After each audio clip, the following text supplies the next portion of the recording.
ምስጢረኛ የጭንቄ ደራሽ እናቴ ማርያም እናቴ ሁሉ ነገሬ ብላ እንግዲህ ሩትዬ ደግሞ ከስንት ጊዜ በኋላ ከረጅም ጊዜ በኋላ እንደዚህ ስለ ሃይማኖቷ ወይም ደግሞ ስለ ምትኖርለት ምክንያት እንግዲህ ሃይማኖታችን ከሁሉም እና ከሁሉም ነገር በላይ ነው እና በሃይማኖታችን በምንም ነገር ድርድር አናቅም እና በሌላ ነገር ድርድር ልናቅ እንችላለን።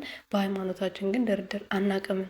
ሩትዬም ከረጅም ጊዜ በኋላ እንግዲህ ማርያም እናቴ ምስጢረኛዬ ሁሉ ነገሬ ብላ እንግዲህ በቲክቶክ ፖስቷ ላይ በማታ በአዲስ ነገር ብቅ ብላለች ማለት ነው።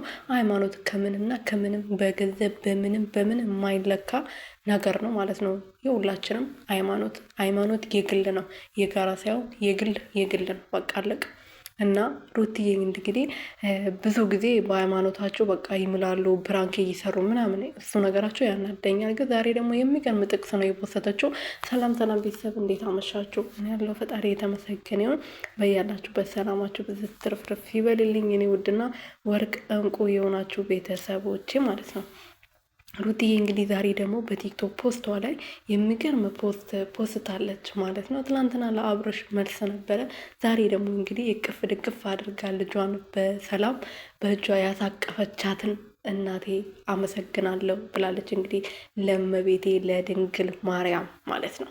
እና ማለት ነው ምን ልላችሁ ፈልጌ ነው፣ በሃይማኖት አትደራደሩ። ሃይማኖት የግላችሁ ነው፣ የጋራ አይደለም። የጋራ ሌላ ነገሮች ነው ምናምን ሊኖሩ ይችላሉ። ለምሳሌ እንደ አብርሃም እና ልክ እንደ ሄርሜላ